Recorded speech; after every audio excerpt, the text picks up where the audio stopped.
Bismillahirrahmanirrahim. Assalamualaikum warahmatullahi wabarakatuh. Perkenalkan, nama saya Muhammad Hasbi Asyidiki dengan NPM 241911007, Prodi Teknik Sipil Universitas Widyatama. Pada kesempatan kali ini, saya akan menjelaskan mata kuliah Technopreneurship dengan mengambil tema Teknologi dan Entrepreneurship sebagai perilaku adaptasi konstruksi di era modern. Langsung saja kepada pokok ataupun dasar dari Technopreneurship itu tersendiri. Technopreneurship, secara etimologi, Technopreneurship berasal dari dua kalimat, yaitu teknologi, metode ilmiah yang bertujuan praktis, dan entrepreneurship, aktivitas wirausaha dengan pengenalan produk atau cara baru.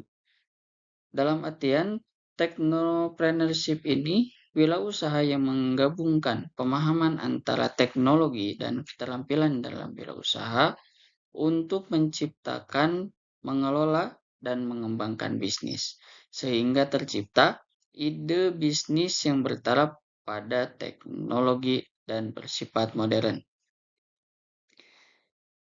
Kita dapat melihat arti dari Technopreneurship ini. Memiliki arti di mana ketika sebuah ide bisnis ataupun usaha yang muncul, ketika dilandaskan atau disandingkan dengan teknologi, itu merupakan sebuah inovasi ataupun perkembangan atau contoh perkembangan dari iptek ataupun teknologi yang berkembang sehingga memunculkan berbagai pemikiran tentang bagaimana bisnis ini bisa berjalan dan bisa menjadi praktis, yaitu digunakanlah teknologi. Sebagaimana kita dapat melihat arti dari teknologi itu sendiri, di mana ketika Technopreneurship ini memiliki dua kalimat, yaitu teknologi dan entrepreneurship, di mana arti dari teknologi ini sendiri yaitu metode ilmiah yang bertujuan praktis. Jadi sebagaimanapun konsep-konsep yang ada dari pengenalan produk atau wirausaha yang baru ini, ketika disandingkan dengan teknologi, maka usaha tersebut akan tercipta secara praktis dan akan lebih dapat dikelola dan dikembangkan dengan baik. Maka di sini Technopreneurship memiliki peran penting, peran di mana suatu perkembangan teknologi ini dapat dimanfaatkan secara baik. Technopreneurship ini menjadi sebuah contoh dari perkembangan teknologi di mana berbagai usaha-usaha yang ada di era sekarang, baik itu seperti jualan online ataupun marketing, itu menggunakan teknologi. Mengapa? Karena tadi teknologi ini memiliki tujuan, yaitu agar semua hal menjadi praktis. Ketika kita ingin membeli sesuatu dari wilayah yang jauh ataupun berbeda wilayah dengan kita ataupun tidak ada di wilayah kita. Akibat dari perkembangan teknologi ini kita dapat mendapatkan barang tersebut, yaitu dengan cara membelinya secara online ataupun lain sebagainya. Baik, selanjutnya. Landasan Technopreneurship. Landasan Technopreneurship ini ia bagi menjadi 4. Yang dimana yang pertama itu adalah kebutuhan masyarakat. Yang kedua itu mengandung ide dan inspirasi. Yang ketiga itu inovasi yang matang dan cepat. Yang keempat itu merupakan produk yang memiliki value. Baik, poin pertama, kebutuhan masyarakat. Kita dapat menilai kebutuhan masyarakat ini dengan berbagai pandangan. Secara mungkin dapat kita melihat dari sumber daya manusia, apakah itu berasal dari kalangan menengah ke bawah, atau menengah ke atas, ataupun kalangan atas, atau mungkin ada yang lebih atas lagi. Kebutuhan masyarakat itu memiliki item atau memiliki makna yang berbeda-beda. Ketika kita bertanya dengan masyarakat yang berada pada kalangan menengah ke bawah, ketika kita menciptakan inovasi, yang dimana inovasi itu bertujuan kepada kalangan yang menengah ke bawah, maka kita akan memikirkan inovasi tersebut secara pandangan kita sebagai pencipta inovasi tersebut terhadap kebutuhan-kebutuhan masyarakat menengah ke bawah. Seperti dari segi harga ataupun dari kualitas barang. Di mana kalangan menengah ke bawah itu lebih implan ketika mereka memiliki penghasilan yang melebihi, maka dia akan bisa membeli barang yang cukup mahal. Tapi dengan idealnya, kalangan ini memiliki prinsip ekonomi di mana ketika kita membeli barang yang murah, tapi kita harus mendapatkan kualitas yang bagus. Itu merupakan pandangan kepada menengah ke bawah. Ataupun kita ketika kita berpandangan kepada kalangan-kalangan atas.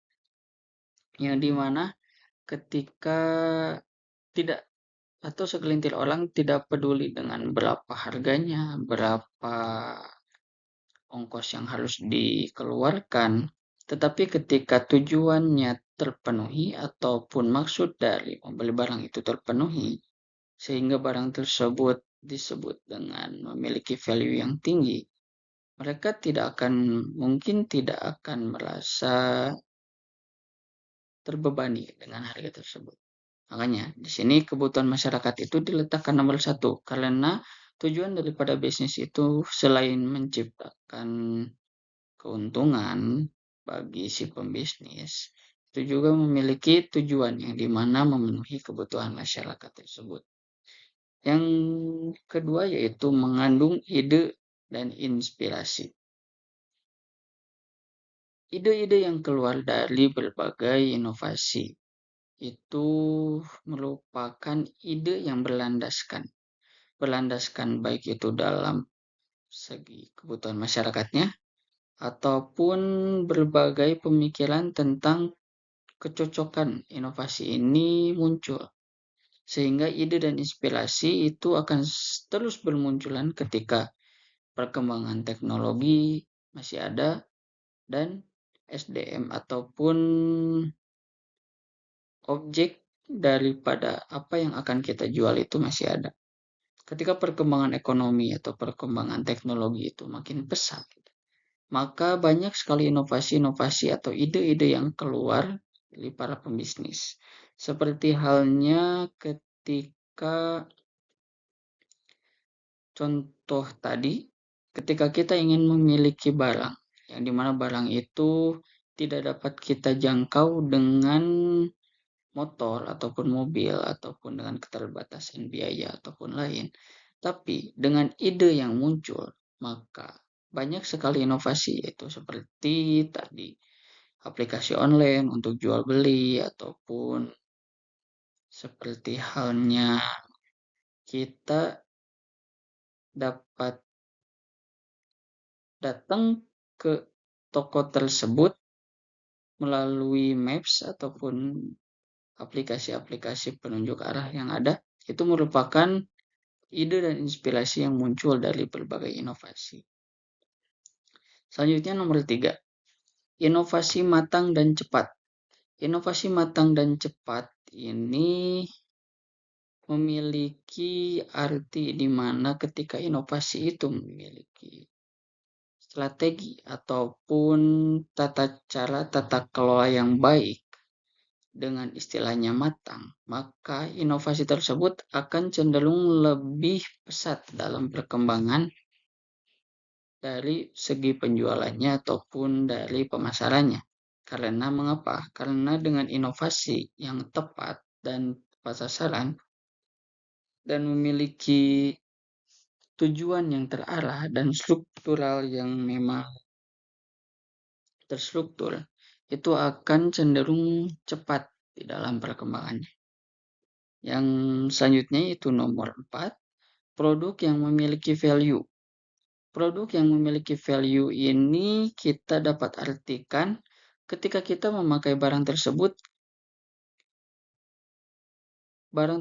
itu menunjukkan siapa kita sesungguhnya. Ketika kita memiliki barang branded ataupun yang cenderung mahal, maka kita akan merasa percaya diri karena memakai barang tersebut. Maka dari itu, technopreneurship ini menjadikan nomor 4-nya itu sebagai landasannya itu adalah produk yang memiliki value, di mana tidak hanya mereka membeli barang dan menerima barang saja, tetapi value yang diberikan dari barang itu didapatkan juga oleh para customer ataupun konsumen-konsumen yang ada.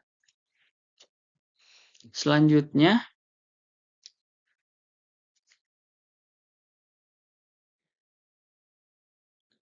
tokoh technopreneurship. Siapa sih di sini yang nggak kenal dengan Bill Gates?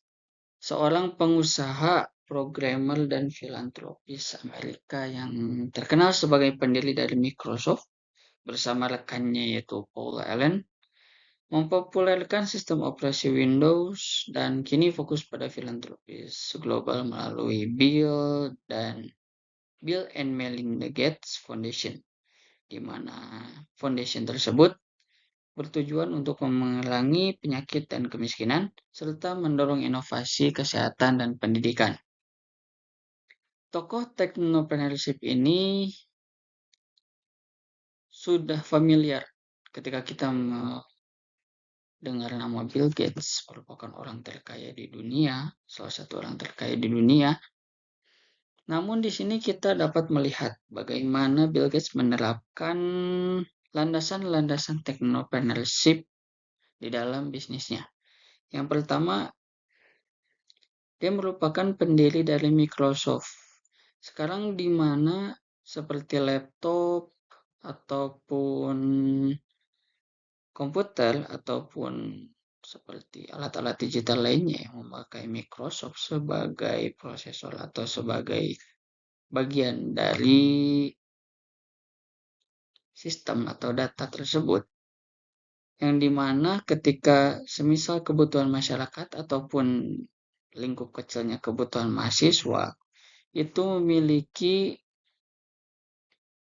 kebutuhan seperti untuk mencari referensi dari buku-buku, mencari mungkin soal, mencari jawaban, bahkan sampai mencari seperti games-games itu dapat kita temukan di Microsoft ini, seperti Microsoft Web ataupun lain-lainnya.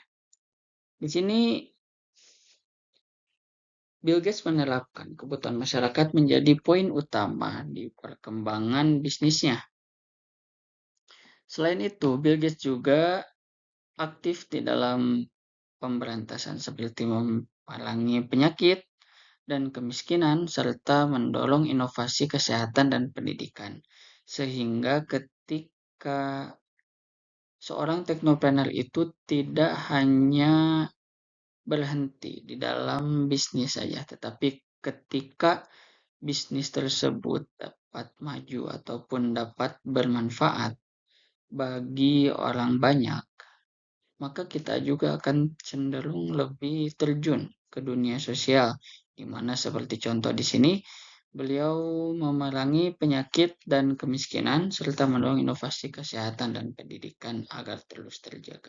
Itu merupakan sedikit tokoh technopreneurship yang saya ambil, yaitu Bill Gates. Baik,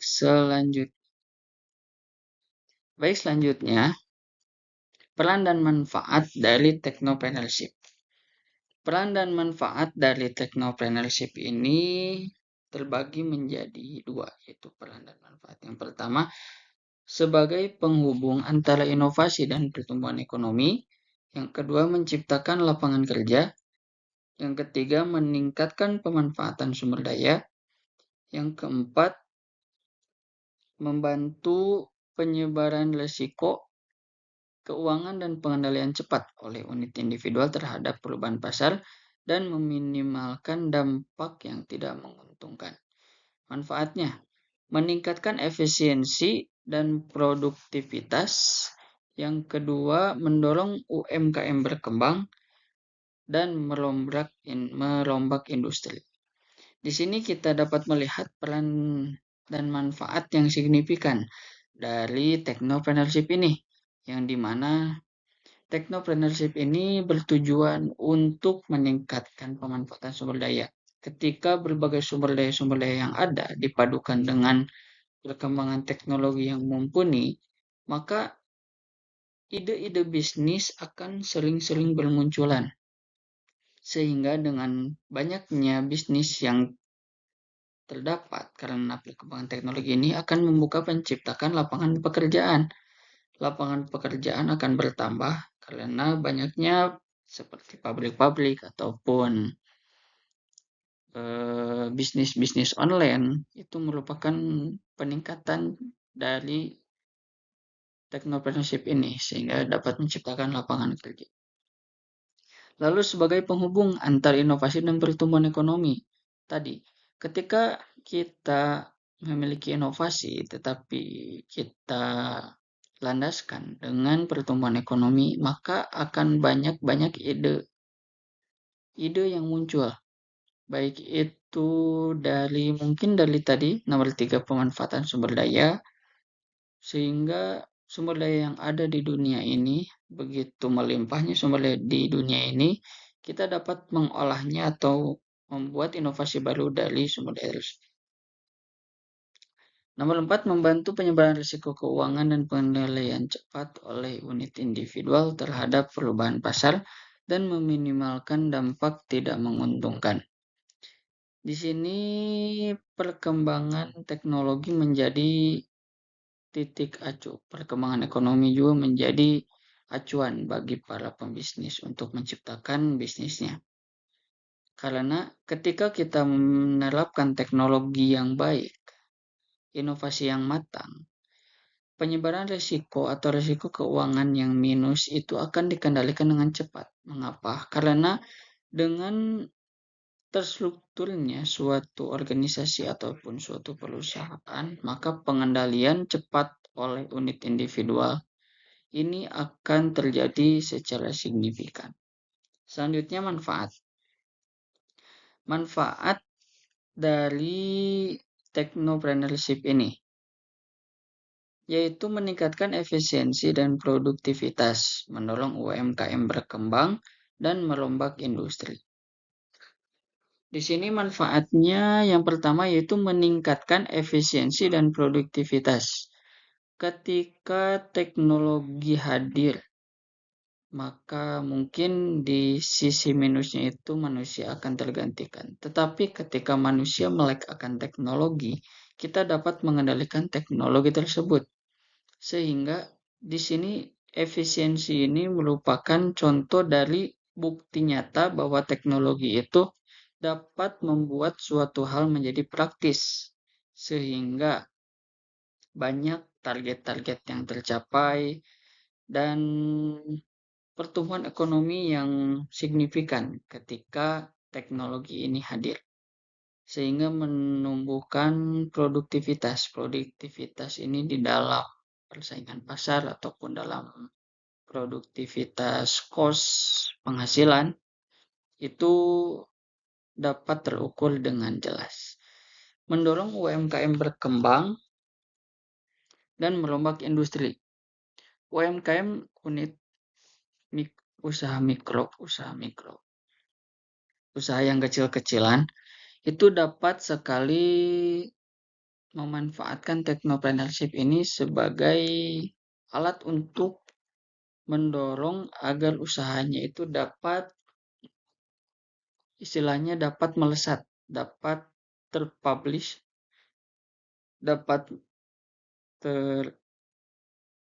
tersalurkan kepada para customer, sehingga UMKM pun dapat dimungkinkan perkembangan mungkin dari pemasukan ataupun dari penjualan itu akan terus bertambah akibat dari peran dan manfaat teknopreneurship ini.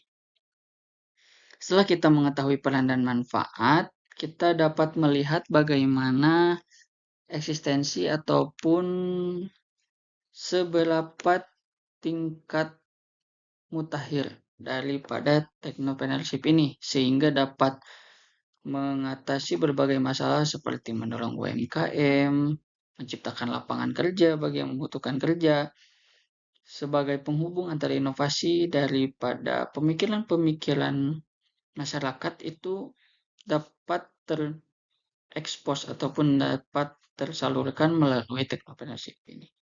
Sumber daya yang terdapat di dalam suatu daerah pun dapat tergunakan ketika dipadukan dengan teknopreneurship.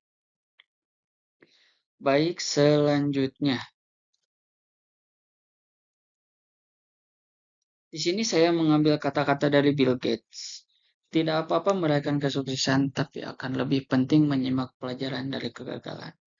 Mungkin orang-orang itu dapat merasakan kesuksesan ketika dia telah merasakan perihnya kegagalan. Karena tidak ada kegagalan selain sudah kepayahan.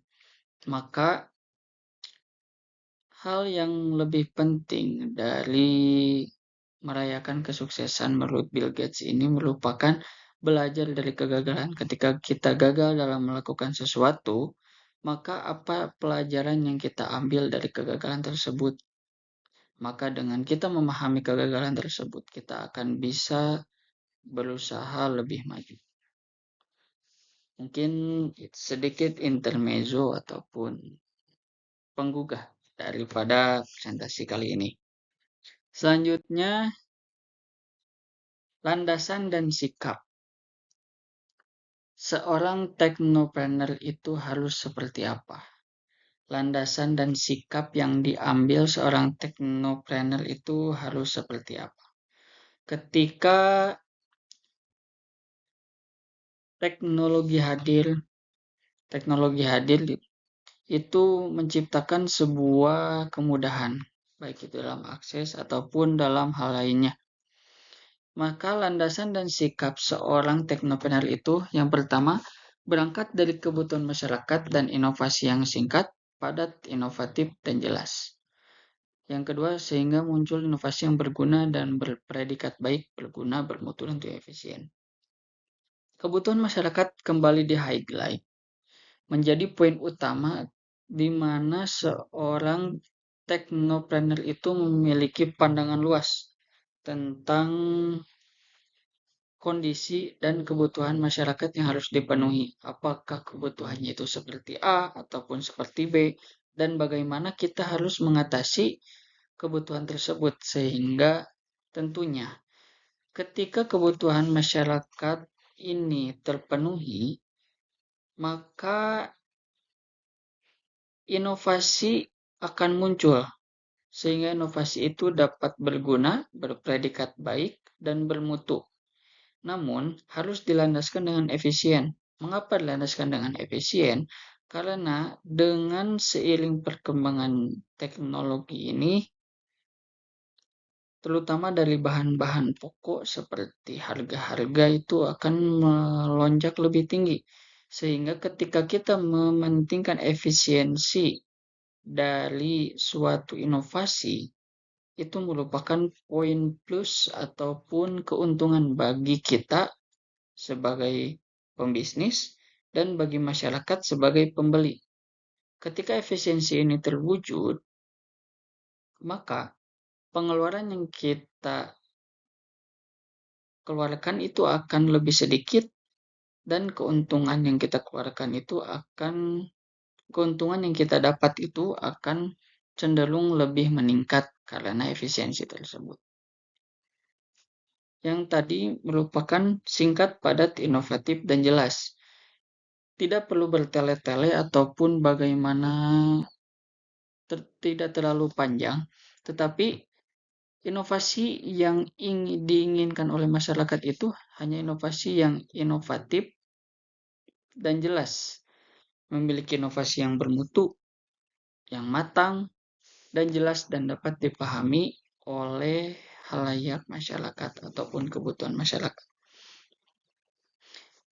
Di situ merupakan landasan dan sikap yang harusnya ada dalam seorang teknopreneur.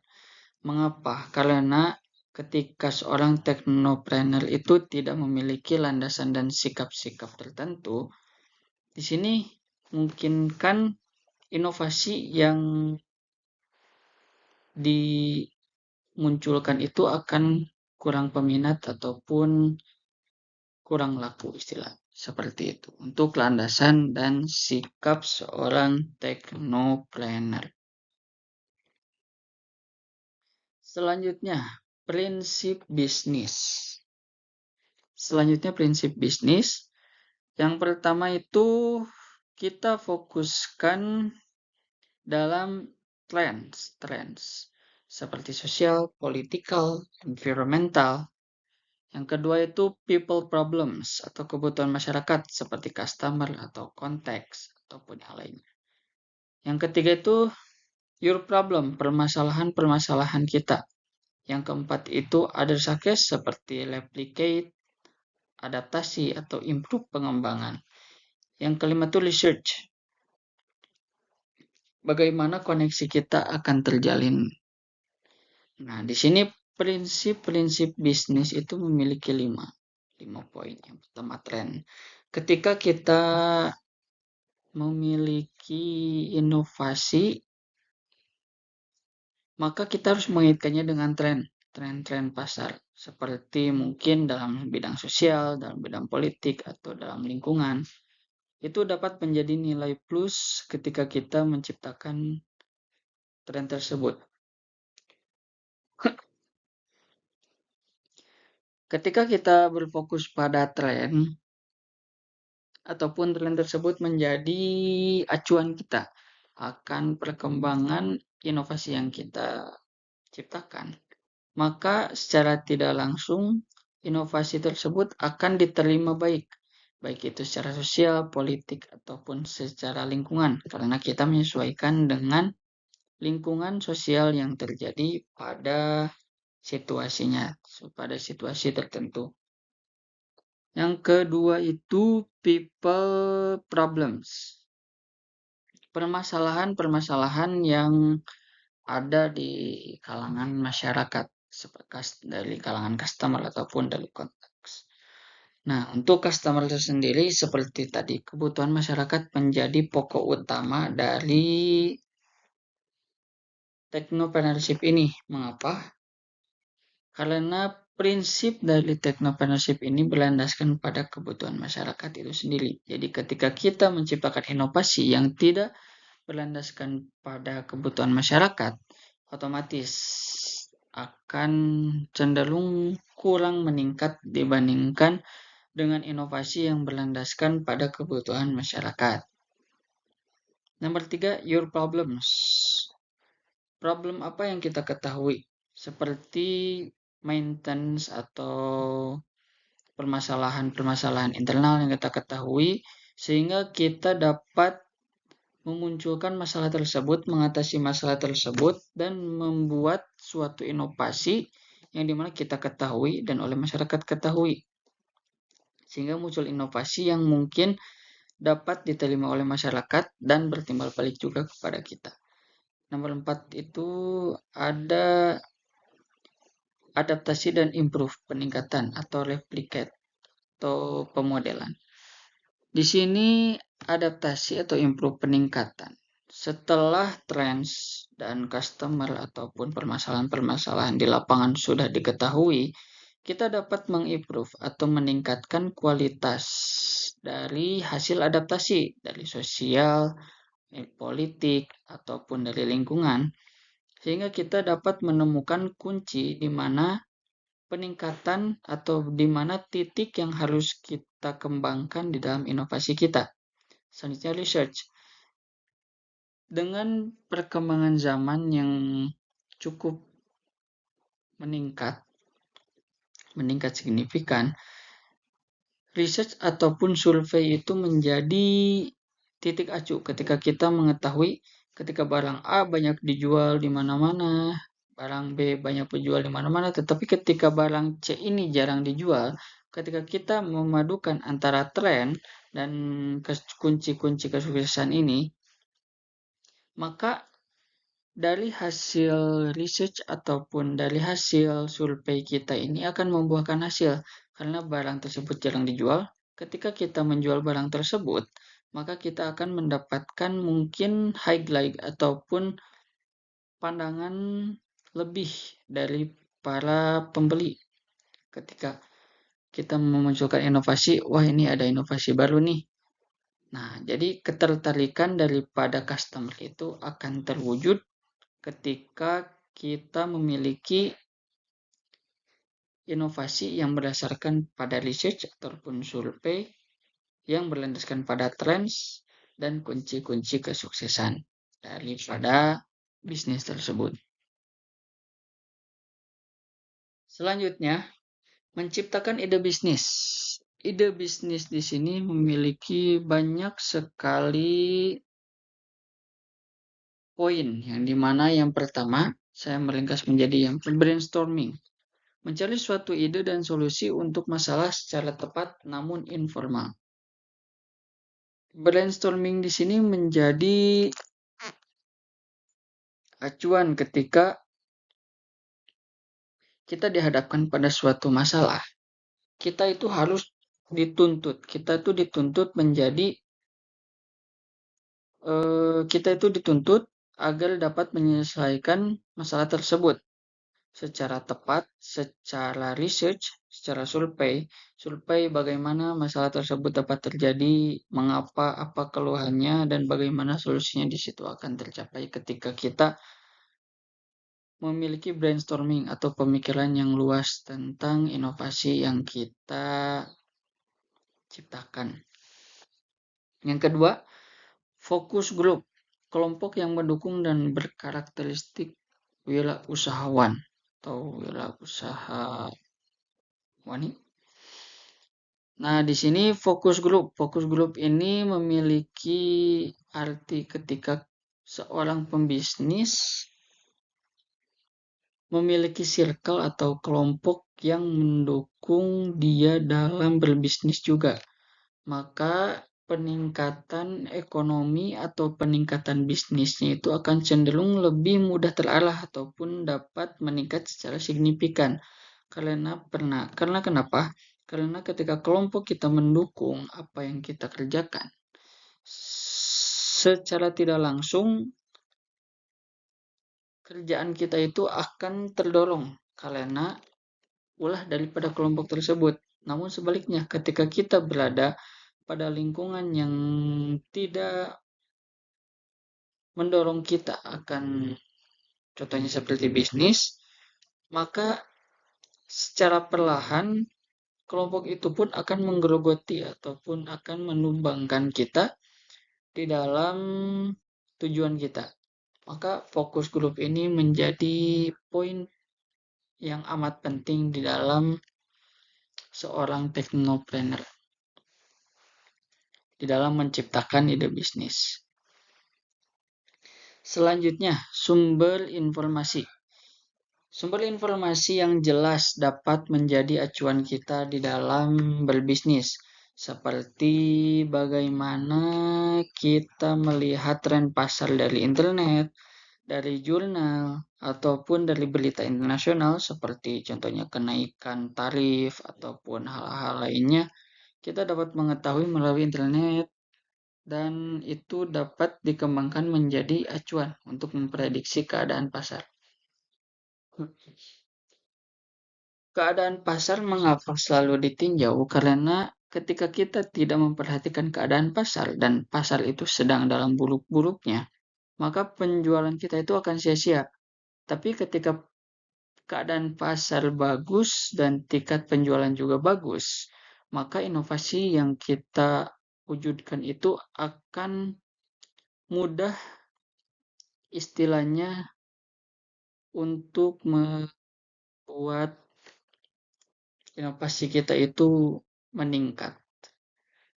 Maka sumber inovasi yang jelas itu harus sekali didapat, yaitu dari jurnal ataupun internet ataupun dari berita-berita internasional yang ada di televisi ataupun semisal dari YouTube ataupun dari video-video lainnya.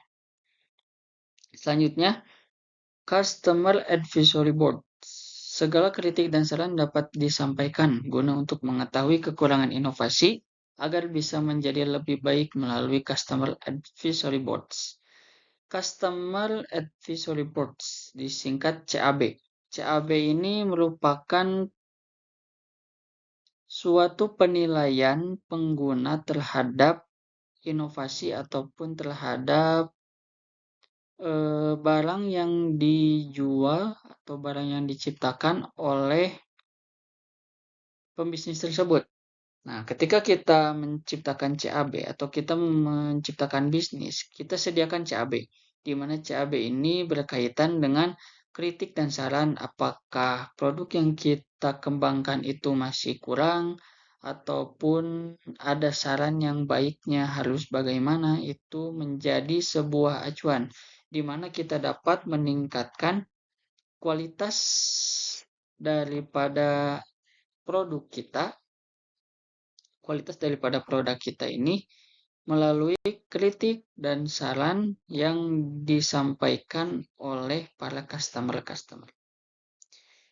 Untuk menciptakan ide, mungkin 4 poin ini menjadi poin yang sangat penting, poin utama yang sangat penting. Selanjutnya, pertimbangan ide bisnis. Pertimbangan ide bisnis menurut Baringer dari Ireland tahun 2010,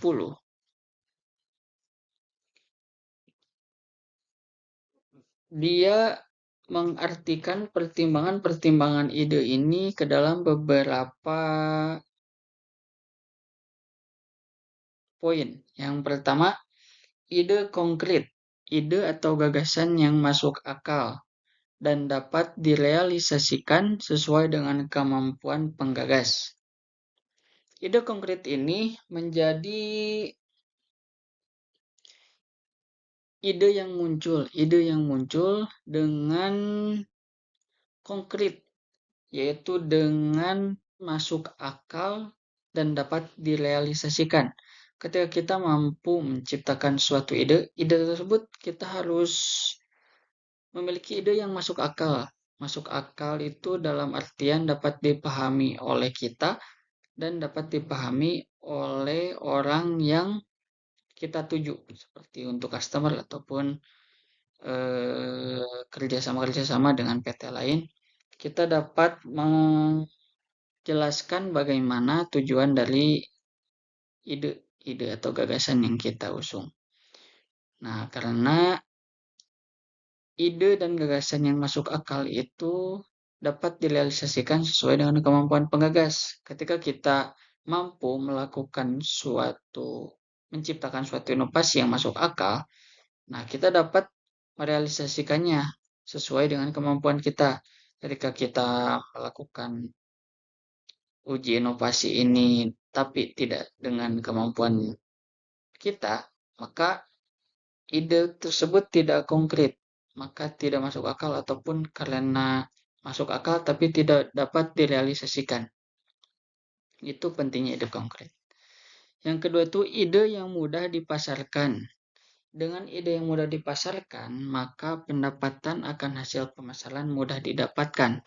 Karena ketika ide tersebut dapat dipasarkan secara mudah dan dengan tujuan dari dengan objek yang jelas, maka secara tingkat ekonomi dalam segi pemasaran itu akan lebih mudah dibandingkan dengan yang tidak memiliki tujuan ataupun yang susah dipasarkan. Yang nomor selanjutnya itu ide yang sesuai dengan karakter. Ide yang disesuaikan dengan karakter. Ide yang disesuaikan dengan karakter ini memiliki arti ketika karakter-karakter orang. Baik itu contohnya kita mengambil karakter orang Indonesia di mana lebih sopan santun. Maka inovasi yang terwujud dan harus terwujud itu menunjukkan karakter seorang warga di wilayah tersebut. Kita tidak bisa menyamakan antara mobil yang ada di Amerika dengan mobil yang ada di Indonesia. Karena mengapa? Karena ketika karakter orang Amerika itu yang tinggi, terus seram-seram ataupun cenderung dengan sosial yang keras, itu tidak akan sama dengan kondisi sosial yang ada di Indonesia. Di mana Indonesia itu lebih badannya lebih kecil, terus eh, dari segi sopan santun lebih lembut, dari segi budaya juga berbeda, maka itu menjadi karakter-karakter yang dapat dibedakan ketika kita memunculkan suatu inovasi. Yang selanjutnya itu minim resiko. Resiko yang besar itu akan mempercepat ataupun memungkinkan suatu inovasi tersebut menuju kehancuran. Mengapa? Karena ketika kita mengambil risiko besar, mungkin tidak kebanyakan orang tidak mempedulikan tentang risiko karena ada suatu kata-kata di mana ketika kita mengambil risiko yang besar, maka kita akan mendapatkan keuntungan yang besar. Tetapi ketika risiko tersebut tidak dapat kita atasi, maka akan sama halnya dengan pendapatan yang akan kita dapatkan. Ketika kita tidak mengatasinya, ketika risiko itu besar, maka kerugian juga akan besar. Makanya, di sini teknopreneurship menerapkan minim risiko karena ketika kita mengambil risiko yang kecil cenderung memiliki peluang yang besar karena risiko yang kecil. Jadi dapat diartikan risiko yang kecil ini dapat juga memiliki peluang yang besar di dalam dunia bisnis ataupun yang lainnya. Selanjutnya, ide berkelanjutan. Tentunya, ide yang dikembangkan itu harus berjangka panjang dan dapat dikembangkan kembali. Nah, di sini ide berkelanjutan ini menjadi suatu tujuan daripada SDGs, Sustainable Development Goals, yang dimana memperhatikan iklim dan pertumbuhan dari perkembangan teknologi dan dampaknya terhadap lingkungan itu menjadi tantangan. Ketika sampah di mana-mana, ketika pencemaran di mana-mana, ketika kita menciptakan suatu inovasi dan itu berlandaskan kepada seperti pengembangan kembali, maka inovasi tersebut akan cenderung lebih terpandang. Mengapa? Karena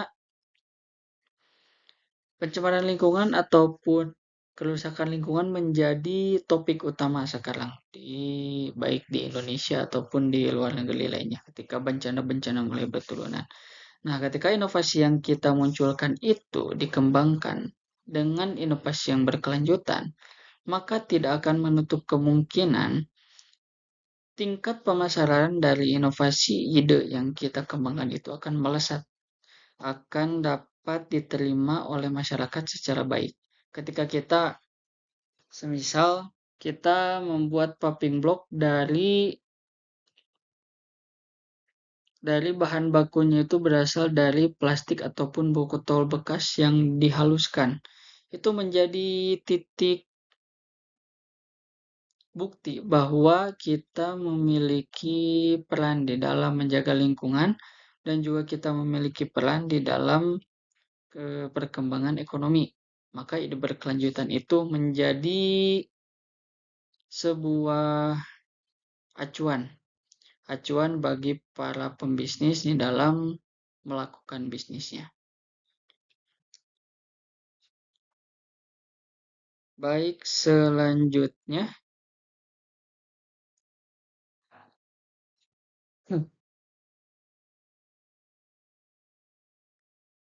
Fokus dalam ide bisnis.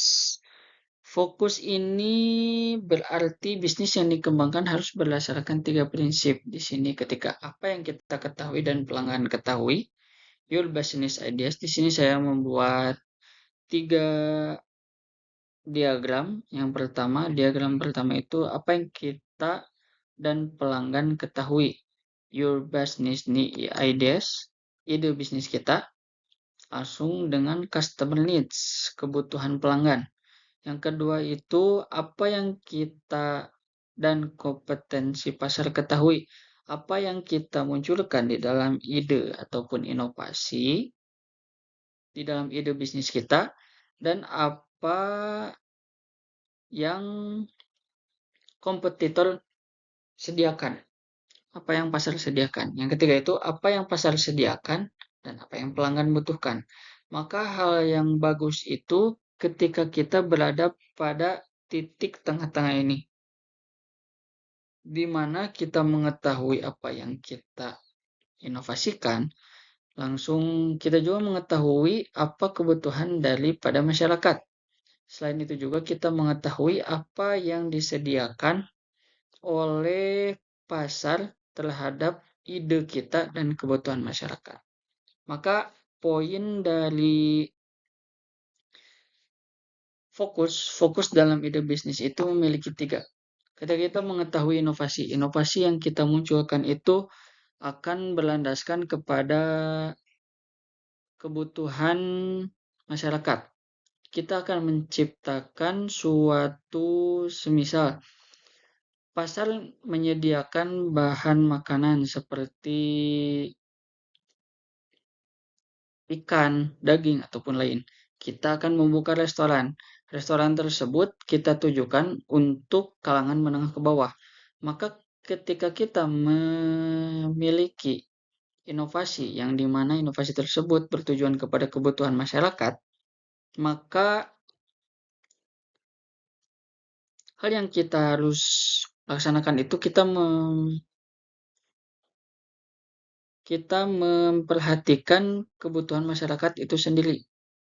Apakah masyarakat itu menengah ke bawah, maka kita akan harus membuat restoran yang memiliki harga yang cukup murah, tetapi dengan porsi yang bisa memenuhi kebutuhan mereka. Sehingga ketika kita menghadapi masalah tersebut, kita akan mungkin inovasi kita itu akan cenderung lebih besar. Seperti itu.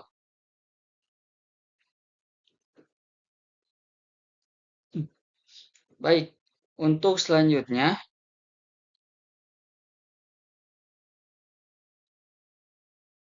apa yang kita dan kompetensi pasar ketahui? Kita mengetahui bahwa harga pokok di pasar itu cenderung mahal ataupun dengan ada yang murah tetapi dengan ketersediaan yang terbatas. Maka kita dapat mengakalinya seperti untuk harga kebutuhan pokok yang cenderung mahal seperti mungkin daging ataupun bumbu-bumbu. Kita dapat mengkondisikannya dengan seperti kita membuat pabrik untuk bumbu kita sendiri. Jadi kita mengekstrak bumbu tersebut sebagaimana dari satu bawang itu dapat tercipta menjadi bubuk sehingga kita dapat melakukannya dengan tidak tidak membeli bawangnya tetapi kita dapat mengekstrak bawang tersebut menjadi serbuk dan penggunaannya itu dapat lebih banyak daripada kita menggunakan satu bawang. Seperti itu. Langsung yang nomor selanjutnya itu apa yang pasar sediakan dan pelanggan butuhkan. Pelanggan itu membutuhkan barang yang murah tetapi kualitas yang baik. Maka kita harus mengetahui ketersediaan pasar itu seperti apa. Nah, ketika kita memunculkan inovasi, kita sudah mengetahui apa yang pasar sediakan, maka kita akan memunculkan inovasi tersebut sebagai alat untuk memenuhi kebutuhan masyarakat itu sendiri. Baik, selanjutnya Selanjutnya analisis uji SWOT. SWOT itu merupakan metode pengujian ketika kita ingin melakukan inovasi dan inovasi itu telah terjun ke dunia perdagangan, maka analisis SWOT ini dapat menjadi acuan untuk mengukur tingkat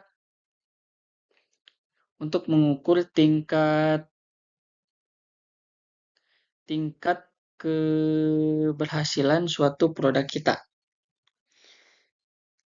Di sini S itu sebagai strength, pengalaman dan keterampilan dalam produksi dan distribusi barang yang dijual sehingga berpengaruh positif terhadap bisnis yang sedang berjalan. Bisnis ataupun keterampilan dalam produksi ini menjadi skill yang harus kita miliki di dalam berbisnis. Mengapa? Karena ketika kita memiliki keterampilan ataupun skill dalam berdagang yang bagus, maka pengaruh positif itu akan kembali kepada bisnis kita, sehingga bisnis kita itu akan terus berjalan. Nah, jadi ketika kita melakukan inovasi ataupun bisnis di dalam berbagai hal seperti mungkin di dalam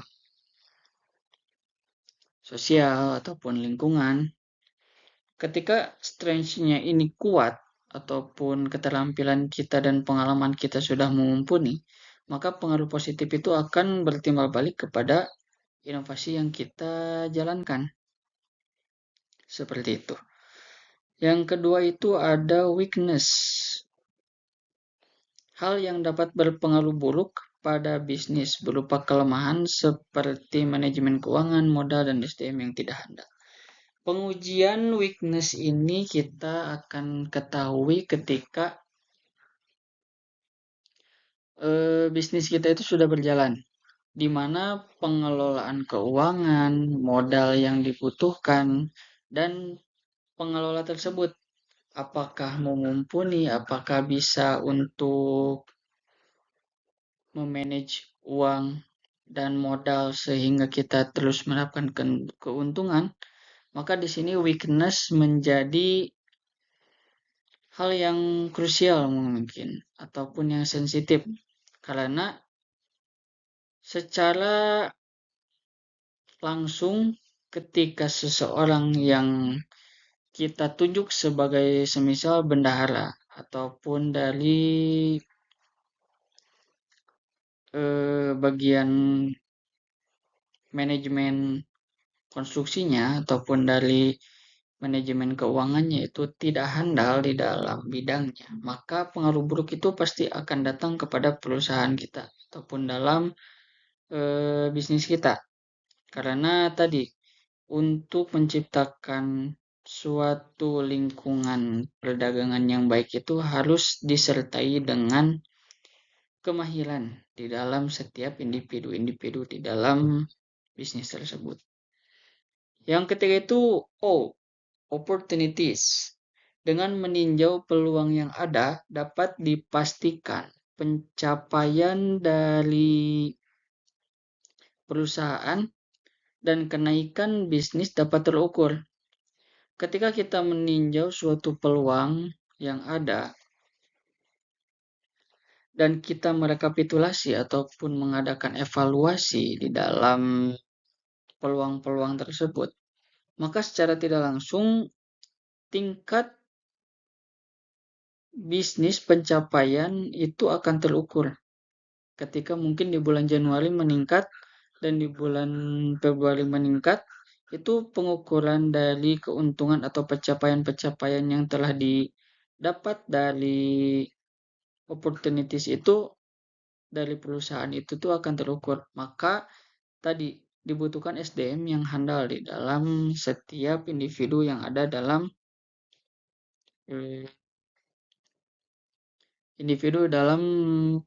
bisnis tersebut. Selanjutnya treat. SWOT T-nya treat. Aspek lingkungan yang dapat berpengaruh negatif terhadap bisnis. Kita akan menganalisis bagaimana tingkat pengaruh dari lingkungan yang dimana pengaruh tersebut ber, dapat berpengaruh negatif pada bisnis kita. Treat aspek lingkungan yang dapat berpengaruh pada terhadap bisnis. Ini juga menjadi hal yang cukup krusial ataupun hal yang menjadi sensitif ketika lingkungan kita tidak mendukung apa yang kita terapkan di dalam bisnis, maka ini akan berdampak buruk bagi bisnis yang kita hadirkan. Selanjutnya, studi kelayakan usaha. Menurut Kasmir dan Jafkar tahun 2012, studi kelayakan usaha adalah suatu kegiatan yang mempelajari secara mendalam tentang suatu usaha yang dijalankan untuk menentukan perjalanan atau tindak usaha tersebut. Jadi usaha ini akan diteruskan atau tidak. Maka studi kelayakan ini harus kita terapkan di dalam bisnis.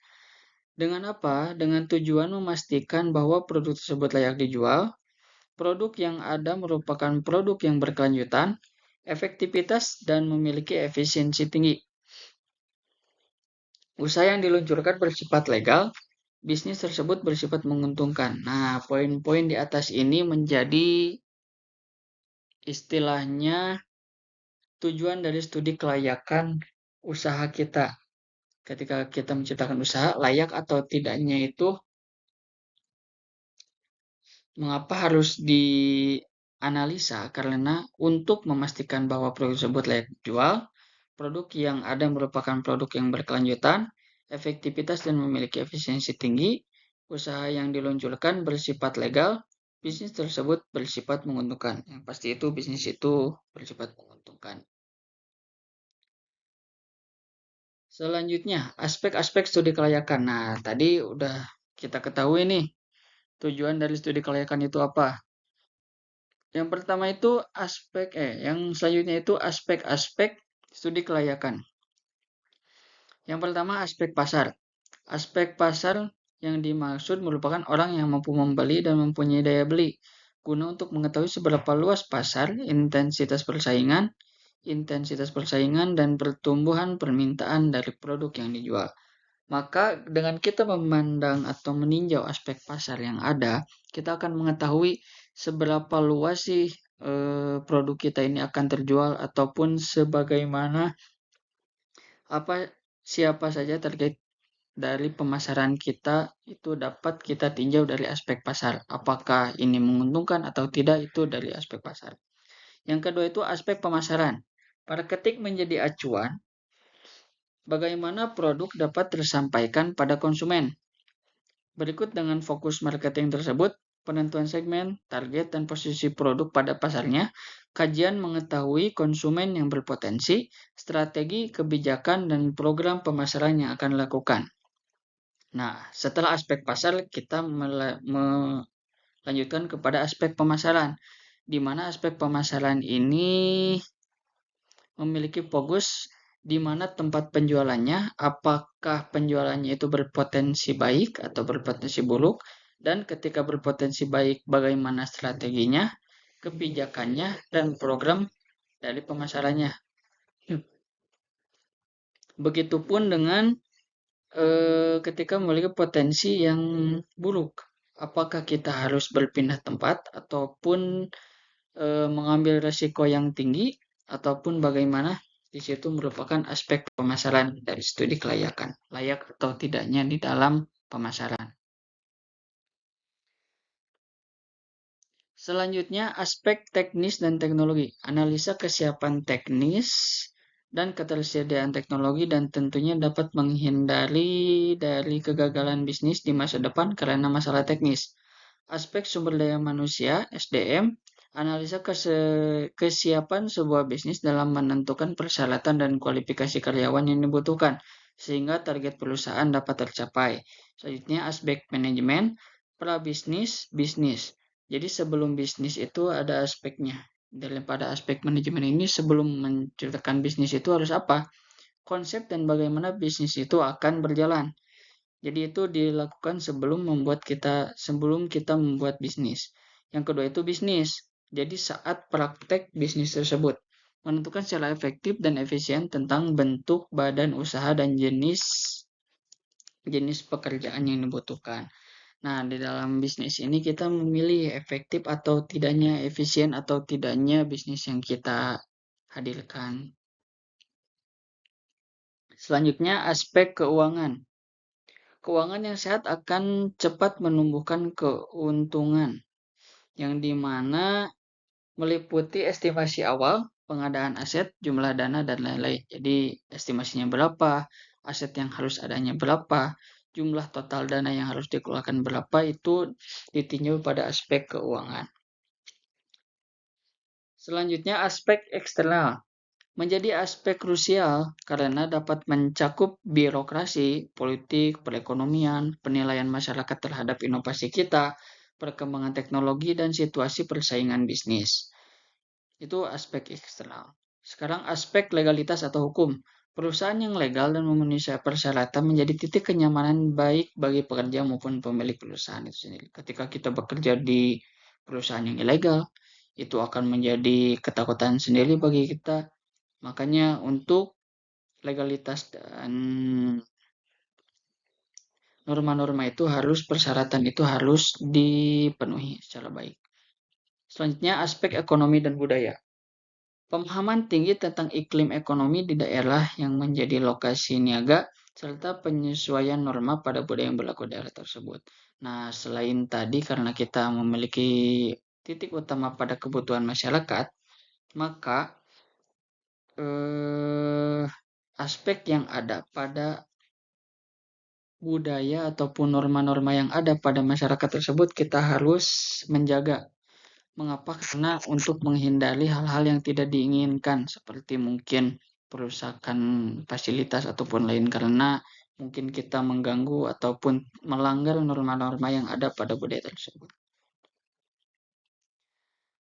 Selanjutnya, strategi dan implementasi teknopreneurship di bidang konstruksi.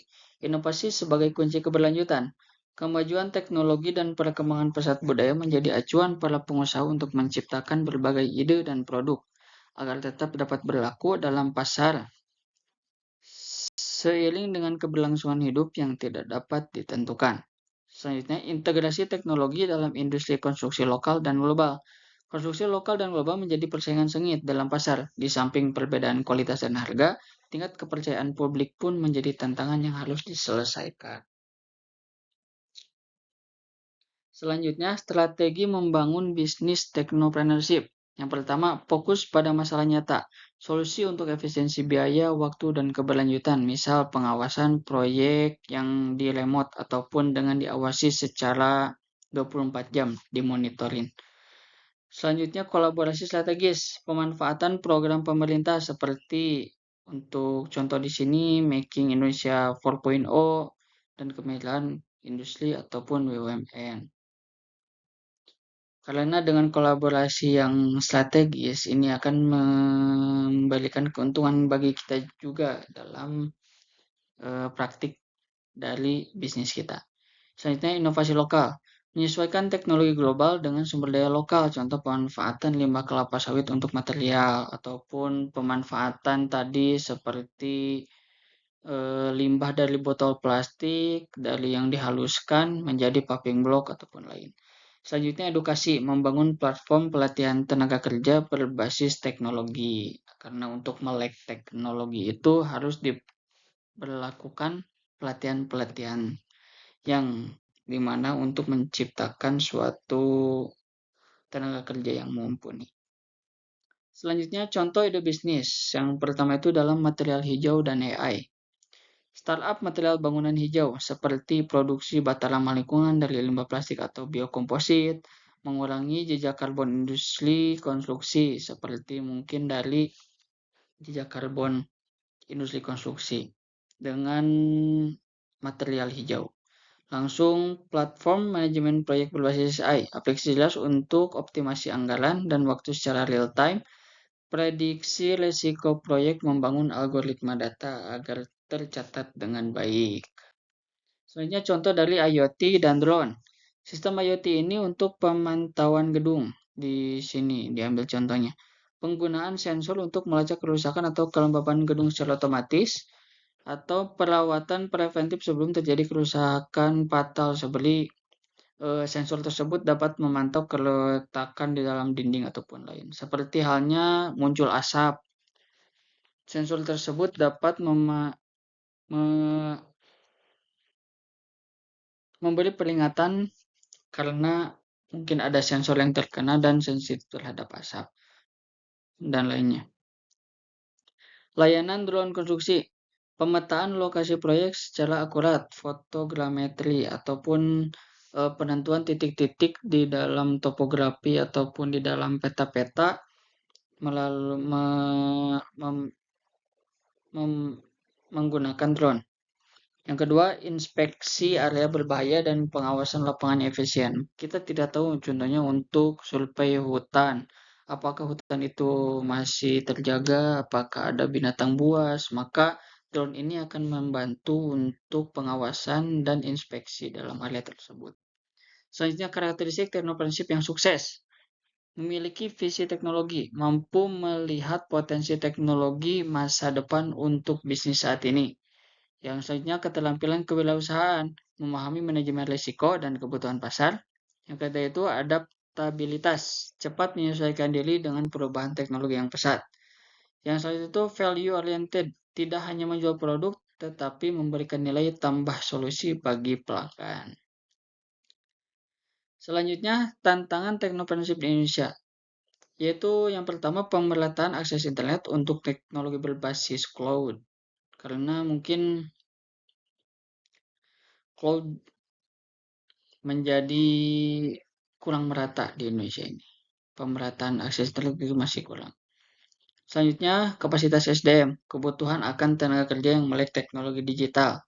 Maka diperlukan tadi berbagai pelatihan-pelatihan dalam bidang teknologi digital. Selanjutnya, regulasi, perlunya dukungan kebijakan untuk startup teknologi konstruksi.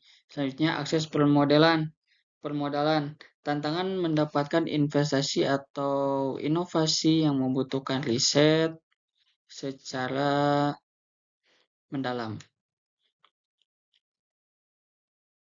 Selanjutnya, masa depan teknopreneurship konstruksi. Dalam industri 4.0 ini, integrasi otomatisasi, dan pertukaran data dalam teknologi konstruksi. Langsung keberlanjutan itu untuk sustainable, fokus utama pada material dan proses yang ramah lingkungan, sehingga menciptakan SDGs, wujud SDGs bagi inovasi yang sustainable. Peluang global, potensi mengekspor inovasi teknologi konstruksi lokal ke pasar internasional. Itu untuk masa depan teknopreneurship dalam bidang konstruksi. Sudah berada pada penghujung dari presentasi ini, yaitu kesimpulan bahwa teknopreneurship adalah katalisator utama bagi pertumbuhan ekonomi dan inovasi di sektor konstruksi. Sebagai wujud bukti bahwa teknologi itu seiring berjalannya waktu, semakin pesatnya perkembangan teknologi menjadi bukti nyata bahwa kemudahan-kemudahan akses ataupun inovasi-inovasi yang terjadi itu dapat dikonsumsi oleh masyarakat banyak. Mungkin teknopreneurship ini menjadi bukti inovasi yang bukti sifat ataupun perilaku yang dapat menguntungkan bagi banyak. Mengapa? Karena tadi kebutuhan masyarakat menjadi poin utama di dalam teknopreneurship ini, serta inovasi-inovasi yang tepat dan matang menjadi titik acuh yang harus dilaksanakan oleh para teknopreneur.